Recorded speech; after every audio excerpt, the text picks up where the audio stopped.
Assalamualaikum warahmatullahi taala wabarakatuh. Selamat datang kembali teman-teman di channel saya Muafiq Aziz. Teman-teman,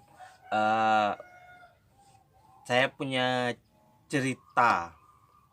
Ini cerita real ya, pengalaman saya tadi. Jadi rencananya tuh sekarang tuh aku tuh mau bahas tentang sabar. Nah, ketika di motor tuh, dalam perjalanan di atas motor, naik motor gitu, ketika aku kepikiran untuk bahas tentang sabar, di pikiranku tuh gini, gak bisa dikatakan sabar kalau belum diuji. Jadi orang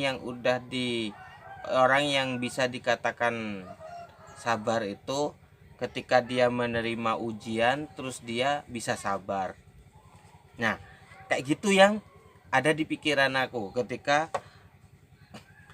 ketika mau ngobrolin tentang sabar. Terus kan di jalan. Nah, karena mau mampir beli sesuatu dulu, jadi aku berhenti di sebuah warung. Nah, warungnya ini dekat perempatan, teman-teman. Warungnya itu dekat perempatan, paling kisaran 50, ya intinya nggak sampai 100 meter lah mungkin ya dari ke perempatan tuh ininya, warungnya. Nah, saya beli sesuatu dulu di warung itu, saya berhenti di warung itu, saya beli sesuatu gitu. Terus setelah selesai saya beli, saya naik lagi ke atas motor. Pas saya mau jalan, ada motor emak-emak nyalip set di samping saya. Terus saya jalan di belakang mama. Karena dari warung itu ke perempatan tuh cuma deket gitu ya, dan si emak-emak ini ngesen kanan, posisi motornya itu ngesen kanan, dan dia itu posisinya di tengah jalan. Otomatis aku sebagai yang orang di belakangnya mikirnya si mama ini mau belok kanan dong. Nah, aku di belakangnya, ini posisi untungnya ya teman-teman, ini posisi jalannya itu pelan gitu. Nah, karena mama ini jalannya di tengah dan sennya ke kanan, dan di depan tuh emang ada perempatan kecil gitu, bukan perempatan yang besar terus ada lampu merahnya gitu, enggak. Ini cuma perempatan kecil kayak di desa gitu, di jalan desa gitu. Dia sennya ke kanan, otomatis aku mau nyalip dong, karena aku mau belok kiri.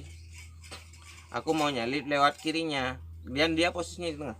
Tiba-tiba si mama ini pas aku mau nyalip gitu, udah setengah badan motor itu udah masuk gitu, si mama ini ke kiri, ikut mau belok ke kiri. Ternyata di situ saya langsung kaget. Untungnya ya masih nutut untuk ngerem mendadak gitu, saya pencet ini klakson panjang gitu, pin gitu. Itu mangkel rasanya.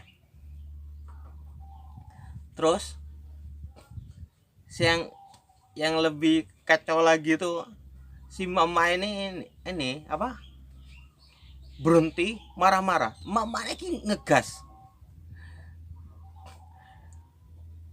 Kenapa mas, katanya. Ini apa, dia itu malah yang lebih marah.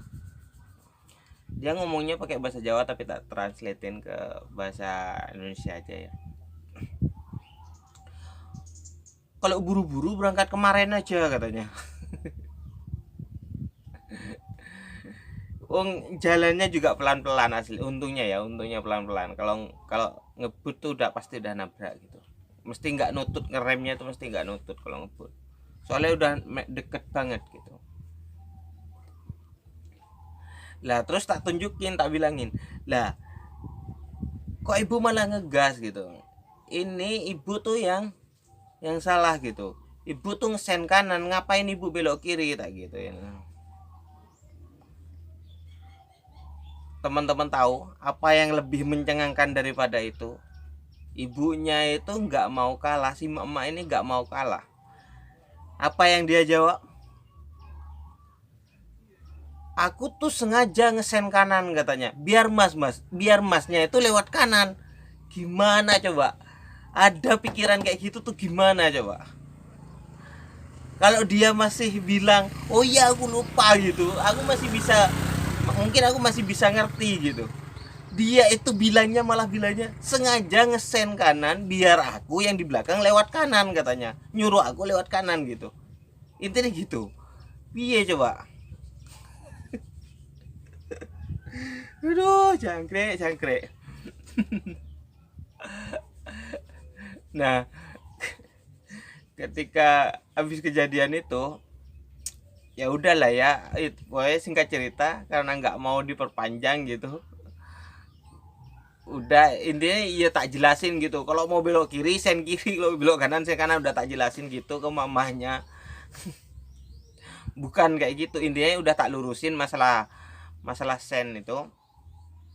Nah, singkat cerita, setelah itu berlalu, terus pas lanjut perjalanan tak pikir-pikir, kan sebelumnya itu mau bahas tema sabar. Nah, dengan adanya kejadian itu, ternyata kalau diulik gitu ya, ternyata ya aku tuh nggak sabar-sabar banget juga gitu. Kalau cerita tadi itu diulik, ternyata aku ya nggak sabar-sabar banget juga. Ketika ketika dia tiba-tiba belok kiri, aku spontan emosi langsung mencet klakson lama. Nah itu udah bukti satu, itu gak sabar tuh. Aku langsung mencet klakson lama, ting gitu. Nah aku langsung mangkel dan langsung mencet klakson lama. Yang kedua, ya aku juga sempat emosi, terutama sih ketika si mama ini bukannya mengaku salah, tapi ya nggak tahu ya si mama itu tadi beneran nggak tahu fungsi sen atau dia karena nggak mau kalah aja, nggak mau ngalah aja gitu. Di situ aku sempat bener-bener mangkel gitu, bener-bener emosi. Soalnya ya gimana, kok ada ya orang salah tapi tetap ngotot dan nggak mau ngaku salah gitu. Heran ya. Jadi itu ya, jadi berarti sabar itu emang bener-bener harus diuji. Nyata nih, sabar, ngomong sabar, aku orang yang sabar. Ketika dapat ujian ya ora sabar-sabar bener, ya sih mangkel, ya sih bisa emosi, berarti ya emang sabarnya nggak terbukti. Ada ujian hanya kecil kayak gitu ya, itu kita udah merengut, udah emosi gitu, nggak bisa tetap menampilkan senyum gitu. Soalnya kalau buat aku, kalau puncak kesabaran tertinggi adalah syukur.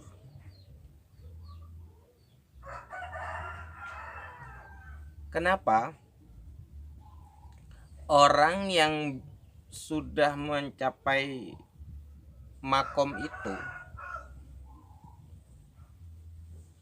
dia itu tidak bisa, bukan tidak bisa, dia sudah tidak pernah melihat segala sesuatu yang menimpa dirinya itu sebagai sesuatu yang perlu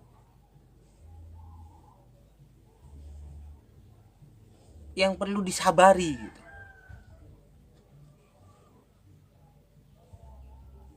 Orang yang sampai pada makom itu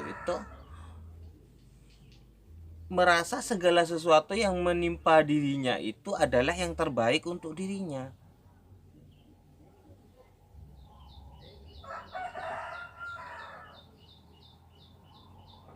Segala yang diberikan segala sesuatu yang diberikan Tuhan kepada dirinya itu, ya dia merasa itu sesuatu yang perlu disyukuri. Buat apa? Baik itu hal dalam kacamata orang pada umumnya ya, itu baik itu berupa hal buruk misal atau hal baik, sama-sama. Ini kedua hal ini itu, hal buruk dan hal baik itu sama-sama dari Tuhan, dari kekasihnya. Itu sesuatu yang perlu disyukuri. Dia sudah tidak melihat apa yang diberikan, tapi dia sudah lebih fokus melihat siapa yang memberi.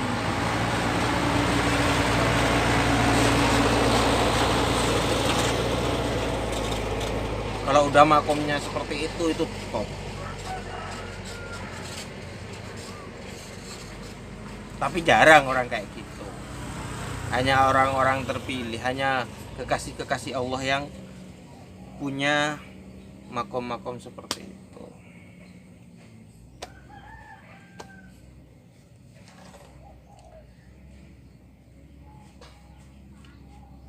Kalau balik lagi ke emak-emak tadi ya, heran aku. Ternyata emang bener.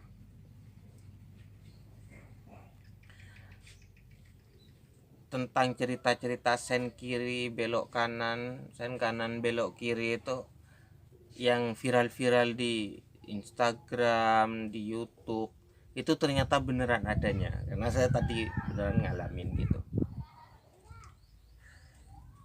Dan aku bener-bener jadi takjub kepada emak-emak zaman sekarang ini. Mbok ya, kalau ada orang yang ngajarin ini ya teman-teman, kalau ada orang yang ngajarin motor itu sekalian diajarin lengkap gitu ya. Kalau mau belok jangan cuma diajarin, kalau mau belok nyalakan sen, tapi diajarin juga sehabis belok matikan sen gitu. Jadi jangan cuma kalau mau belok kanan nanti sen ke kanan. Nah, nanti setelah belok itu diajarin juga. Nah, kalau udah belok matiin sennya gitu. Itu diajarin juga. Biar nggak lupa gitu.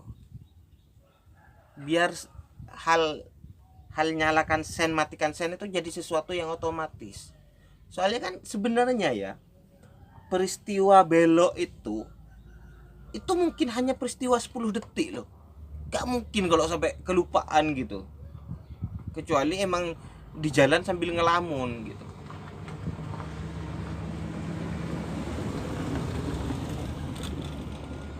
Gitu ya teman-teman. Terima kasih teman-teman udah dengerin cerita saya. Jadi itu sedikit keluh kesah ya hari ini. Jadi nggak tahu kenapa tiba-tiba ketika ngalamin ini jadi pengen cerita gitu. Jadi ya tak nyalain kamera terus tak ceritain teman-teman. Makasih banyak teman-teman udah dengerin cerita saya. Semoga ada manfaatnya. Jika ada satu orang aja yang bisa mengambil manfaat dari video saya, itu udah lebih dari cukup buat saya. Akhirul kalam. Wassalamualaikum warahmatullahi taala wabarakatuh.